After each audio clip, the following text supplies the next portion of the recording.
today's episode I'm going to climb the 4 Munros west of the Drumochter pass, starting with the most northern of the 4, Geal Chàrn, followed by A Mharconaich, then Beinn Udlamain, and finally Sgàirneach Mhòr. The total distance for today's walk is 24 kilometres, with around 1127 metres of ascent. It is expected to take around 8 hours to walk. For 4 kilometres there is a good cycle path that runs parallel to the A9 and is away from the traffic, and I chose to park in a layby and then cycle to the northernmost car park and do the walk in an anti-clockwise direction. You can split this walk into 2 separate walks, which is how I did them the first time round. For Geal Chàrn A Mharconaich it's around 11.5 kilometres, and for Beinn Udlamain and Sgàirneach Mhòr it's around 16 kilometres. So you can see the attraction of combining the 2 walks with an easy cycle, so it's only 4 kilometres longer to do them both together. The parking layby is around 2 hours drive from either Glasgow or Edinburgh, and the closest public toilet is in Laggan, and it's about 15 minutes north of the Drumochter Pass. Once again, I've included links in the description below to the route on OS Maps and the parking using Google Maps. Now, I mentioned that there is a layby that you can park at the beginning and a car park at the end. I'll switch to the satellite image and just show there are also a number of car parks in between. So here is the first layby. It looks like you can probably fit about 10 cars in that layby. And if you go a little bit further north, there's a layby on the opposite side of the road. And then a little bit further, there's a bigger layby. And there's another even bigger layby further up here. The challenges with these is obviously you'll be walking further because you can only leave your bike at one end if you're cycling on the cycle path. And then at the very most northern end, beside the bed and breakfast, there is a very large car park, and this is actually where I slept in my van overnight, and there was a couple of other camper vans sleeping there. There is a little bit of noise from the A9, but during the night it was very quiet. So I parked here and then I drove back down to the other layby, and the reason for that is it is a downhill. The first section of this walk is downhill if you start here. So as you go along here, that is a downhill section to this point. I just made a slight change to the route. I think originally I was going to start at the northern car park, but I actually chose to start at this layby. And what I'll show is, over here you can see the actual car park. You're starting at 461 metres. It goes downhill to 422 metres at the northern car park, and hence I cycled the downhill section. It was into a headwind, but it kind of balanced itself out. So you cycle down all the way to the bed and breakfast, and then I padlocked my bike to a telegraph pole at that point, and from there you walk. You have to cross the railway track here, and you're headed in a west direction. You follow the path, and it's a gravel trail. It's quite clear, it's very wide, and you can follow that, but there are a couple of paths that go off, or at least there's one that goes off earlier. It's not shown on this map. Ah, there it is. So there's one that goes off earlier, and so you want to avoid that one and make sure you keep going on until you get the next one, and you've got to take this, and it gets a bit fainter, the path at this point, but you want to take that path there and you follow that up. The gravel path goes up the hillside for a while, but then it does fade away, as you can see here. And you're just going to keep going up. You're heading up the kind of steepest part of the ridge, and yeah, it doesn't really look like that in real life. So it looks like you go straight to the top. I think there's another cairn somewhere around here, like a big prominent cairn that you come across, and it's a wee bit off to the side, and the path goes to that. So I went this way a little bit and then went back up onto the line of the top, and it's quite flat. Yeah, it's quite a flat top here, and it was cloudy when I was there, because it was a bit trickier to navigate to it, because it is quite an open flat area with a little bit of up and down all over the place. From there you want to make sure you're heading in a southern direction and go down, and then you'll join quite a good path, although it is vague at the top because it's very rocky. So you just want to make sure you got your bearings right, and you come down the nose of the ridge here. When you're at this point, and you can see there's a couple of different options, you can get a good view of Ben Alder over here. So you can get a good view over this way, depending on the weather, as you're coming down here. Yeah, when it comes down here, it joins a very clear path here, and that path continues on this way, and you will see a path going off to your left. So starting to head a little bit east of south, and this is a good set of steps that takes you up the side of the mountain here. It's not steps all the way, but it is quite a good obvious path. And then it gets a bit flatter near the top and less distinct, and eventually you come, I think there's a cairn around about here, you'll see that, and then you can turn left and that takes you to the second summit. If you were just doing the short walk, you would just follow this path and it takes you straight back down, back to the bed and breakfast. You just want to make sure you get down, cross over the river before you go, so you can cross the railway crossing at the proper crossing point. But if you're going to do all four, then you want to retrace your steps back to that cairn. You will see there's another path there. It's not so obvious, that path, when you get to the cairn. The one here is more distinct. But when you're at the top, this one is more clear, so you can go either way. This way being slightly shorter. And then you just keep heading along the ridge and down, and it's a fairly obvious track to follow. And eventually you'll join the path, and this is the path you would take if you were just doing the second two on their own. You come up here. This again is another big broad Munro top. So in the video I went and walked across to about here to get some more panoramas, because you get a better view when you're on the top of a steep slope, and when you're in the middle of a broad top you can't see as well. So there's a large cairn, there's a bit of a rubbish dump at this cairn, a lot of leftover metal fencing posts have just been piled up. It's a bit ugly, but you'll soon find the top. So from that top you're going to head almost directly south. There's a line of fence posts a little bit off here, but you do join back up to the fence posts. And the thing to do when you're coming down here is keep going further than it looks. There are some sort of faint paths coming off a little bit early, and it's actually easier if you keep going all the way along, and you will find a good path. It's very clear, and then it comes down and comes across here. Now there is a clear path going up here that I've marked, and this is the way I went, but I really should have went straight on. I didn't see this path and I wasn't paying attention. I saw a clear path going up here, I saw other people coming down from here, so I went that way. And there is a cairn up here, and from then there you head southeast. But you could have went directly east from here all the way across and cut that corner. So once you've joined up with this ridge here, it's again another broad flat ridge. You can just follow the path and it takes you right to the summit. And that's the fourth Munro of the day is this point here. From here you head a little bit east, a little northeast, and going along the ridge you can see there's quite a steep drop at this side to your left hand side, so it's easy to navigate along here.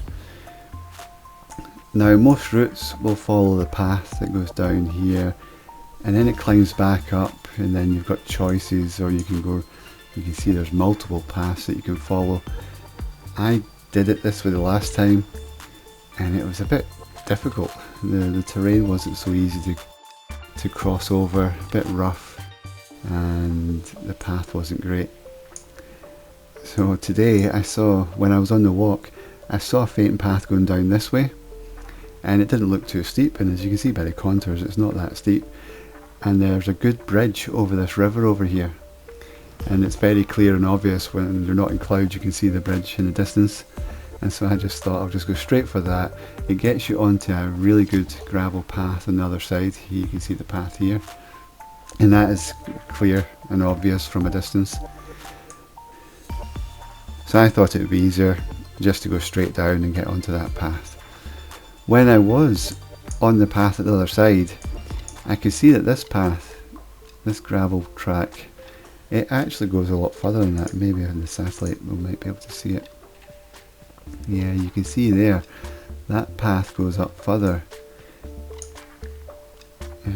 Yeah, it looks like it goes quite far up. So yeah, it looks like it goes up to about here. so it probably is possible to follow this path just a little bit or more and then join onto that one and work your way down. But this was just crossing heather. It wasn't bad, it wasn't boggy. There were little bits that were wetter than other bits as normal, but it wasn't a bad route to take. Once you're on the gravel track here, it's a straightforward walk down the mountain. It goes on for quite a bit, and when you're getting to this point you can see the car or the van parked over here, and you've got this big detour you've got to go along and underneath the railway track and then come back along. And when you're feeling quite tired at the end of the walk, that's actually the hardest part. Good morning, it's 7 AM on a Sunday morning, and I'm about to climb the 4 Munros. They're up there, just a little bit south of Dalwhinnie. The sun is shining. It's quite a nice morning so far. I'm going to cycle to the car park north of here. It's about a 4-kilometre cycle. Then you just go up into the mountains, and from there make my way around and back down in an anti-clockwise circle. Looks like the cloud is starting to lift, so hopefully it's clear by the time I get to the first top. From this layby I'm going to cycle 4 kilometres north to the other car park, then park up and then walk back to the start.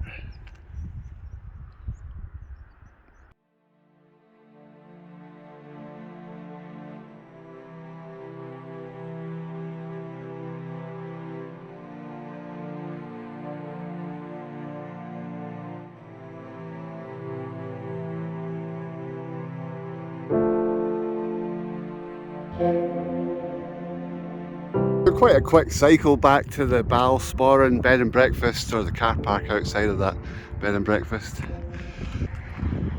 Going up the mountain here, we've got to cross over a railway track and then go up that road. You can see the one that's on the sort of the centre of the frame, but the one that's to the left, there's one going up each mountain. And from there it just goes up the back of that mountain, up into that faint cloud, and that's where the summit is. You then go along the ridge at the back, and then you come back to that summit up there, then head south again from there, down and up to do the other two at the back, out of view at the moment. So I'm going to head down this road. So you'll come to a level crossing. The authorised users is referring to users of motorised vehicles, so it's okay for pedestrians. So go straight ahead and follow the path, the gravel road, and it goes up to the left and up onto the ridge. And the key reason for doing it in an anti-clockwise direction is that, well, there's two things. The wind heading in a southerly direction will be on my back on most of the ridge up there when I'm up at altitude, and also coming down off the last Munro. I've done it once before, and there's quite a boggy section on the way down, and the path gets very unclear. People that are coming up that way doing it in a clockwise direction were asking me where the path was, so it's easier, I think, to navigate going down that section. And this is a steady incline all the way to the top, so I also think this is an easier way to get up to altitude.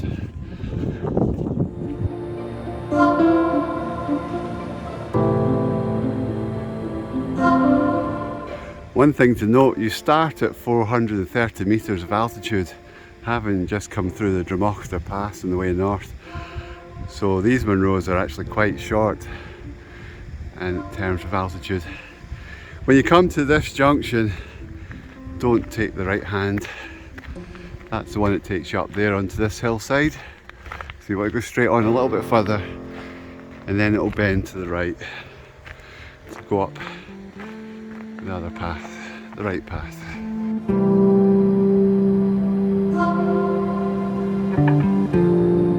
So I've arrived at the point we want to go to the right, and there's a gravel trail going off there, and that takes you up onto the mountainside. But before going up that, I checked the map. There's no more easily accessible water streams along this whole route until basically you come back down to this altitude. There are some points it looks like you might get close if you want to descend a little bit, like at the top of the ridge over there. So I'm going to go back down to that stream and fill up my water bottle.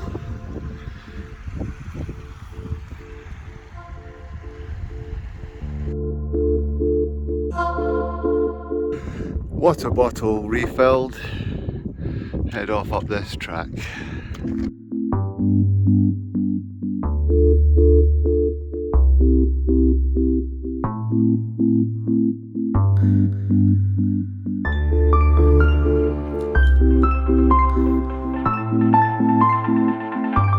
And that's the end of the nice path. Now it goes up and through the boggy or peaty section. You can do these Munros as two separate walks, and that's how I did it last time. I just did the first two here and came back to this car park. But when I did the second two, the ones to the south, as I was up at getting near the first summit, I could see the path that I'd been on. It's about 2 kilometres away, but you could see how easy it would have been just to continue on.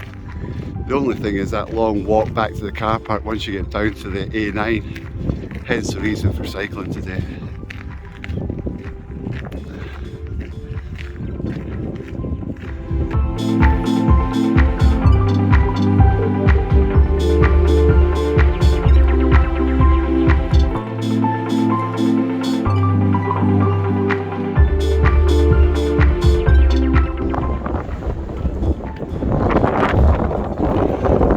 On the way up you'll see this little cairn and a little windbreak. This is not the summit. We've got about another kilometre to go. The summit is over there, that rise up there. So we will head a little bit to the right now and go over there. I neglected to keep an eye on the map. I was just following the path, and the path wasn't going directly to the top. I should have been going a little bit more to the right. With this cloud there's not much to see. I just keep heading to the highest point. It shouldn't be much further now. Getting close to the top. This is a little high spot that I could just see over there, a slightly higher bit. This big broad cairn is not the summit. Still got a little bit to go, although you can see a clearer path from that cairn. From that big broad cairn you head mostly west, a little bit to the south and west. Dropping down a little bit and then it'll climb back up.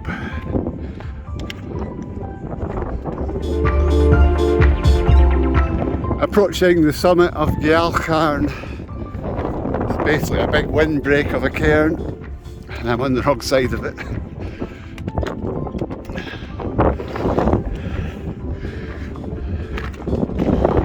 Not much to see, unfortunately.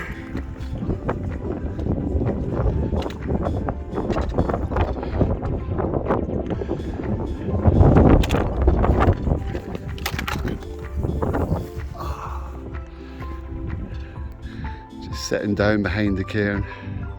From the car park where the bed and breakfast is, it's taken an hour and 15 minutes to get to the top. So it's quite a quick walk up. And as I said, it's not the most altitude you'll ever climb. And it's less than 500 metres of ascent from that car park to here. So it's quite an easy walk for a Munro to get here.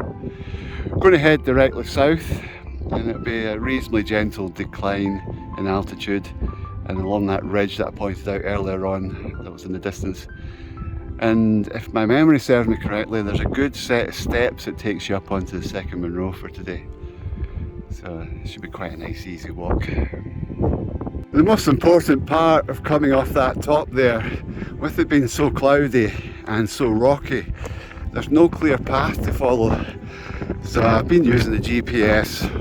So even following the GPS, I still went a little bit too far to the right as I came off the top there. There was faint paths, but nothing clear. This is a bit more robust. So we're actually heading straight on and then down to that gravel track you can see there on the left, just through the cloud. I'm going off to the right again a little bit, but deliberately so. It looks like this little point ahead there might be some views down the valley. The cloud was kind of lifting, so we'll see if we can get a panorama or two.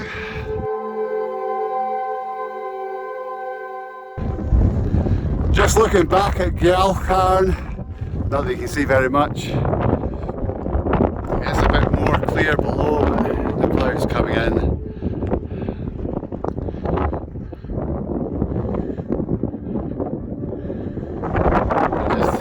Going to head over in that direction. Oh, that wind is a bit cold.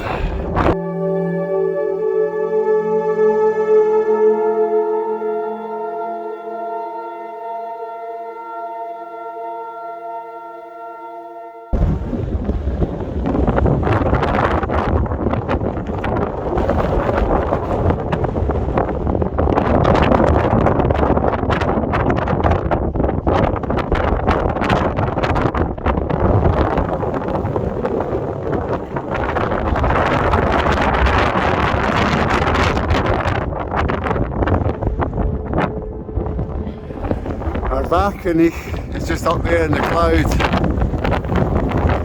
It's almost clearing up. We go down and join the gravel path, and you can see a faint trail that goes up to the left. And that's the bit, I think that's the good step.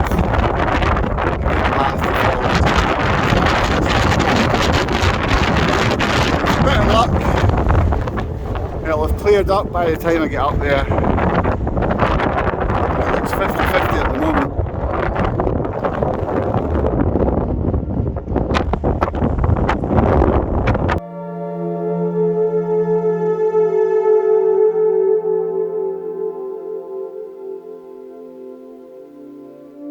Somebody's built a little windbreak here. It really does help. So we're looking across there to Ben Alder. It's a range of mountains I've still to do. It does involve sort of cycle in for quite a bit, camping overnight, then doing a full day's walk, camp again, and then cycle out. Seems to be the most logical way to do it. So I hope to do that one at some point, probably be next year. Maybe later this year if I can get some holidays.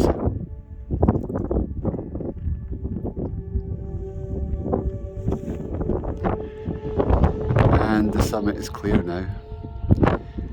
So, got up too early this morning. Looks like everything's clearing up. Let's hope it stays that way.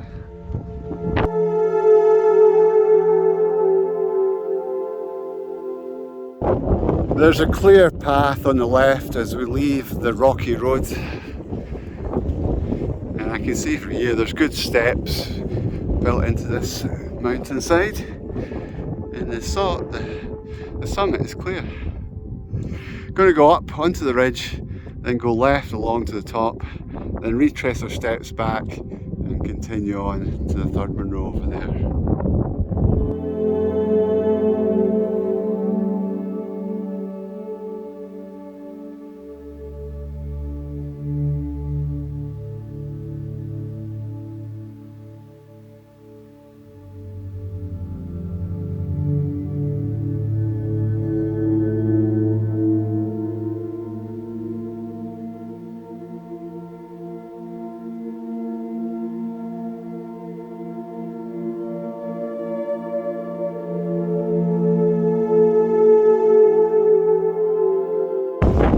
At the top of that path, the whole top flattens off as you get onto this ridge. Very broad, flat ridge, a very small cairn and some metal stakes marking where we want to turn left, which is northeast. We're going to go along to the summit, it's just along there, then return back to here and go down sort of southwest. Southway and up and over onto the summit over there. So turning left.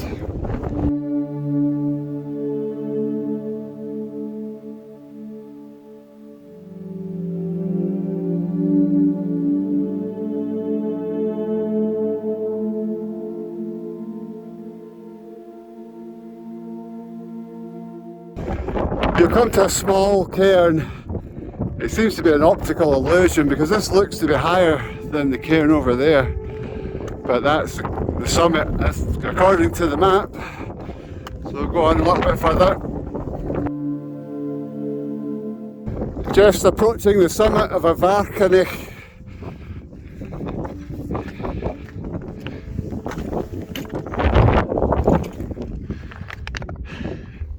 I'm above the clouds, but it's actually clear here. The clouds are sailing by below on the left.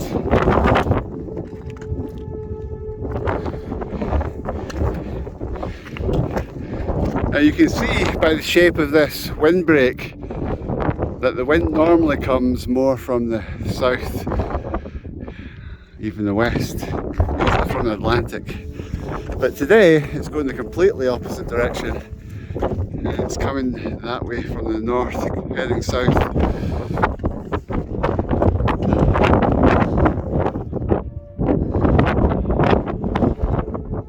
And it's whipping by at a fair rate.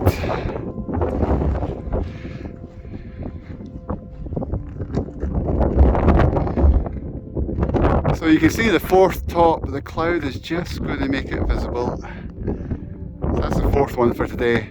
And the third one is back there. If you're just looking to have a nice easy walk, you can head straight back down. So you just keep going the same direction as you went to get to the summit.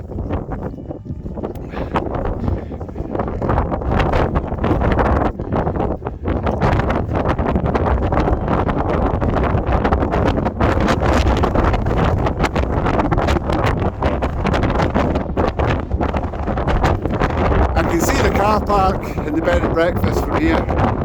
It's pretty much straight down. You go a bit to your left to join back up to that gravel track.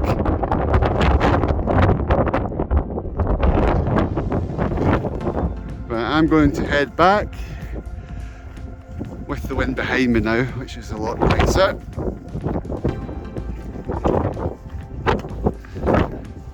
So back along the ridge, heading in a southwesterly direction. It's taken a little over 2 hours to get to that top. You could probably get back down in an hour or so, so 3.5 hour walk maybe. Quite a short one. You can see there are two paths ahead. One is directly straight ahead, and the one I came along to this point is on the right. They both go to the same place. I'm just going to go retrace my steps to the right slightly.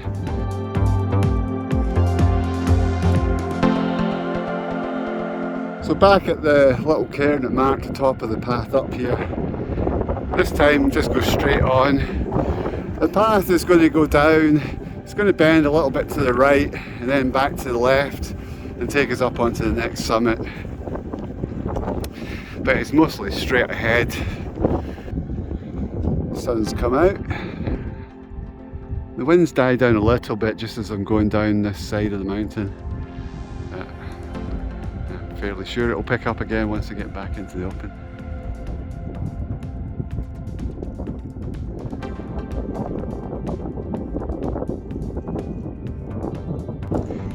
Beinn Udlamain has got a really big flat summit, or not the actual cairn, but it's like a big plateau, and so you don't really get very good views from the top because it's so broad in all directions.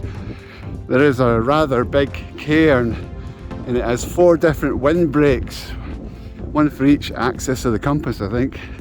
It's a big massive tangle. I think there's lots of bits of metal fencing and rocks.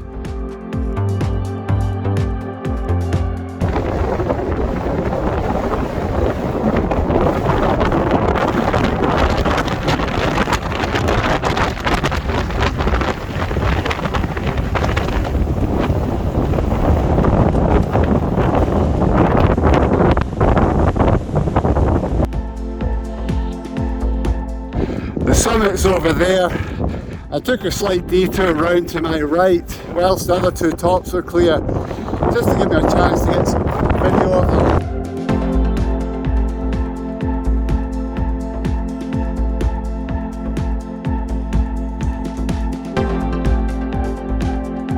So the first sighting of the big cairn for the summit. The map shows the path continuing to follow this line of fence posts, but since I can see it, I'm just going to cut straight across to the cairn now.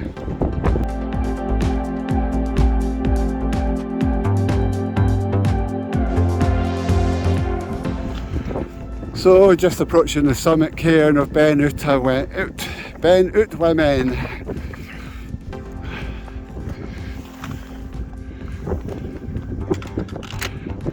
A nice view out to Ben Alder over there.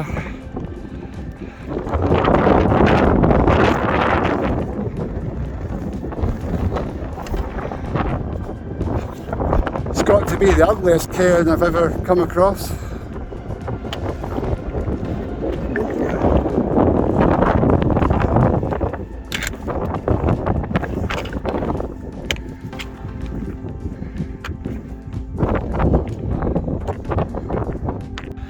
So I've just ducked down behind this cairn, and that pointy one there, that's Schiehallion.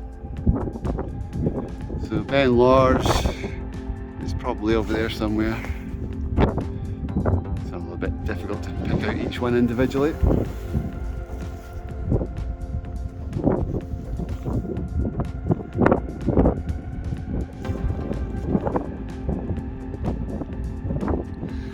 The time is 11 o'clock, so that's about 3 hours and 15 minutes from the car park at the bed and breakfast.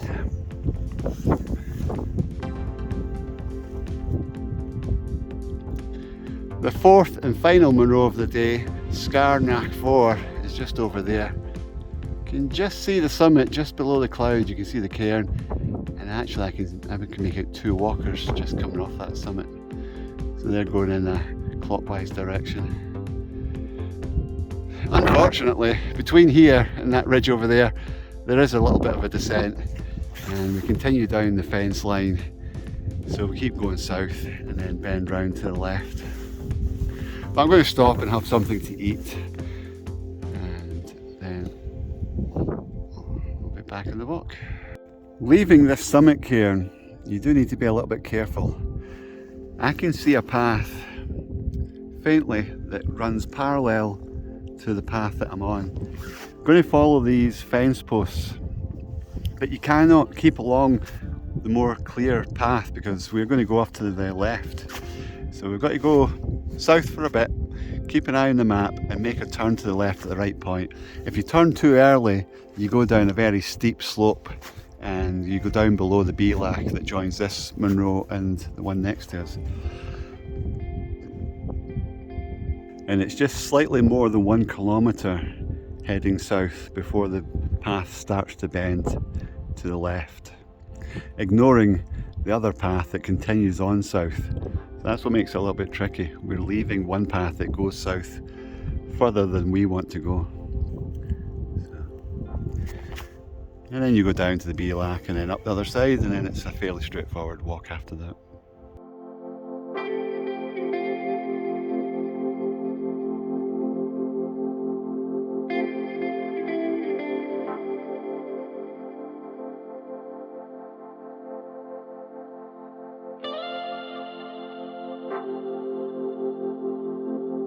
So I'm actually still heading down the fence line post. The path is a bit clearer here. We've got a little bit more to go in that south direction before heading left. So there are other paths where people went off early. I'm going to try and follow the main path. It's usually easier.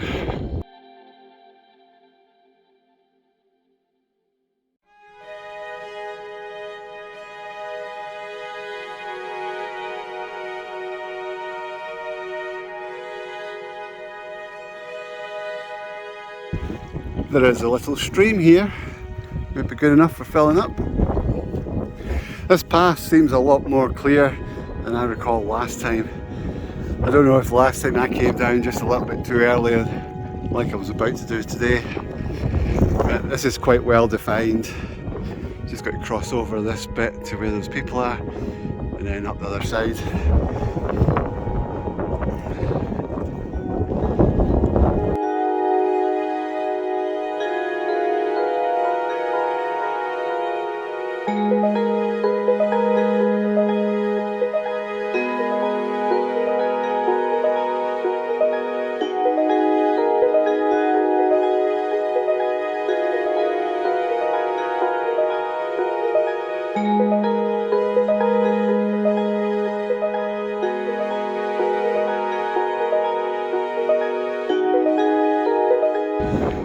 The path levels off a bit here. It's quite a featureless terrain, but the path itself is clear enough to follow. It's not hugely eroded, but you can make out the line of the path, so you just keep following this. When you get to this cairn, you want to turn right and just head straight across there. There's a bit of a crevasse, I don't know if it's a big one, but there's a crack going down the middle there, so you can't really go straight across without descending a fair bit. So the easiest route is to go 90 degrees to your right, straight across, aiming for the middle of the horizon there, and then once you get onto there, I think the path becomes clearer and you can go to the left. I was looking at the map, I think there is another path that goes off more that direction from the peat section at the bottom and then comes round. So there are a couple of alternate routes to get up onto that ridge ahead.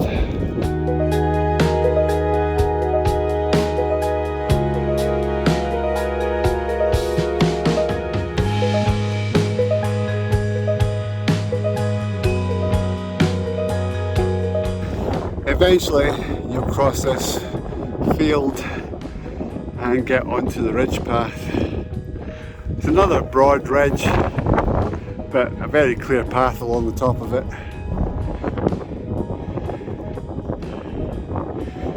You can see the summit of Beinn Udlamain over there. And that one's back in the cloud. So, having joined this path, turn left. It's about 600 metres to the summit of Sgàirneach Mhòr in that direction, which is pretty much north.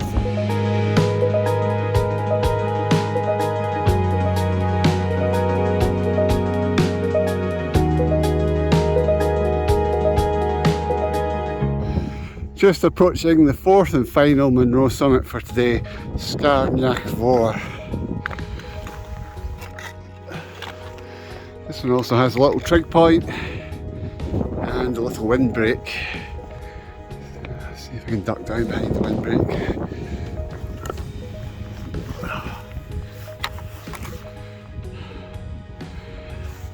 So this one I'm too late for. It was clear earlier. I might wait around 10 minutes, see if it clears up. That cloud came in pretty quick. If it doesn't, yeah, there's not much to see just now. It's just after 12 noon. So that's taken 4.5 hours roughly of walking time from the bed and breakfast to get to the fourth Munro top. So from this top, you keep going in the same direction. We're heading, it's mostly east, slightly north of east. And we'll descend down. The Garmin map shows a path going straight down. When I looked at it on OS maps, it was following the ridge more, so it went a little bit to the right and then took a bend to the left at the Bealach. So we'll see how it looks on the way down, but you're just heading basically right back down to the layby where I parked the van this morning. Just plotted my path back to the van on OS maps. It's just a little bit under 6 kilometres of a walk. And OS Maps estimates it'll take 1 hour and 40 minutes. So it's just gone, it's almost 12. So that would be 2 o'clock. So we'll see if I can get back for 2 o'clock. Just going to head off now.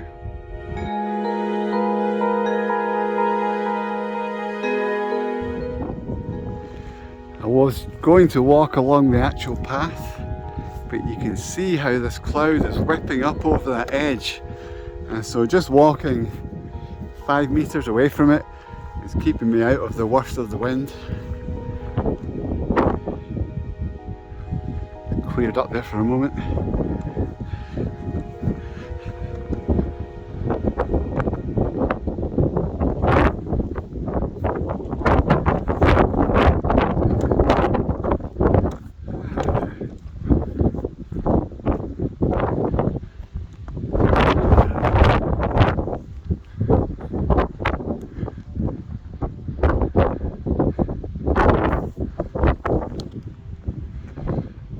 there's a cairn there to head for on the way down.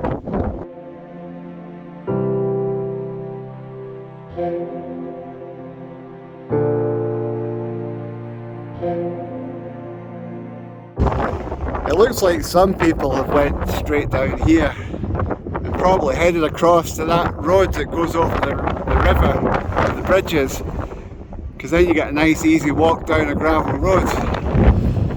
The main path goes along here, and then as I mentioned it splits, and you can see tracks going up and over that mound, and other ones going to the right down the back to the Bealach and then back out. I'm just going to go straight down here. I'll mark this as the route on the map that I put on these maps. I'm going to head across and just go to that road and head out that way. If you're only going to do the two Munros together, then you actually come up that gravel road that goes all the way up, and at that point where the waterfall is that I've zoomed in on, you go up the side of that stream and the path makes its way up. There's a wee bit over there, it makes it up onto the ridge. And from there you follow the same path that I was on. I'm going to head down.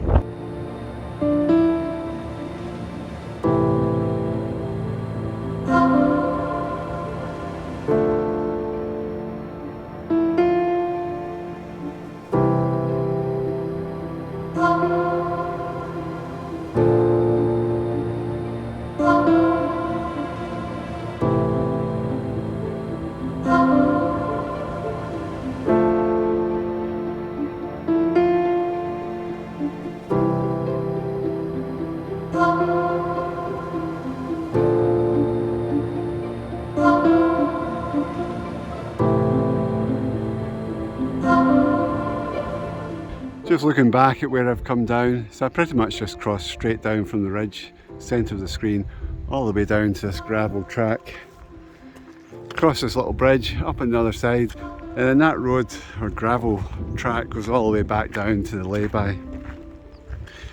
You need to go underneath the railway track. There's an underpath, and then bend to the left, back up to the layby.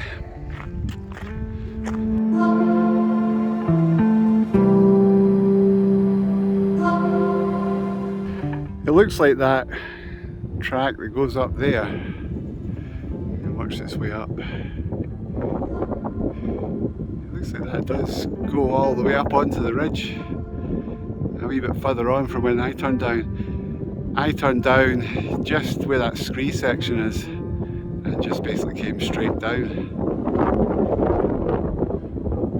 That might be a wee bit easier.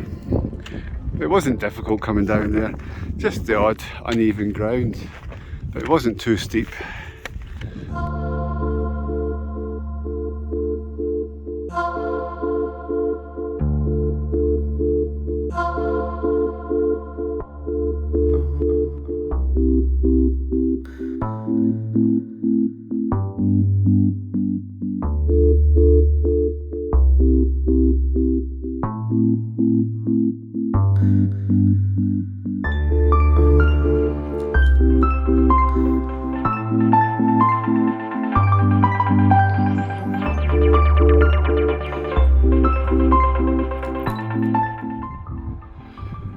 Just taking one last look back at the Munros.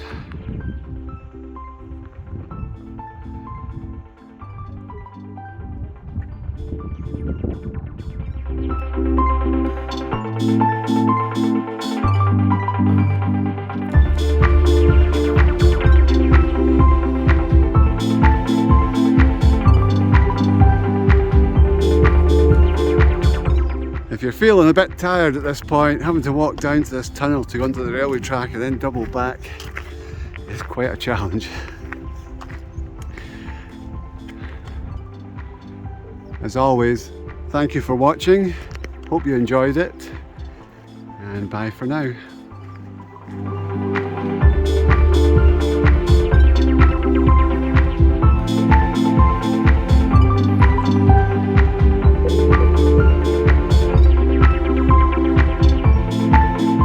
Back at the car park, 1:35. So that was quite a quick descent.